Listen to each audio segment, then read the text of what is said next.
Game na game mag-guest si Piolo Pascual sa hit kapamilya series na FPJ Batang Quiapo ni Coco Martin. Ngayong patapos na ang kanilang serye na Pamilya Sagrado.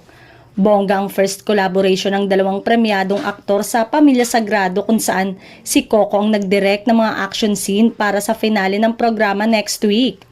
Noon ko pa gustong makatrabaho si Coco when he stepped into direct some of our scenes.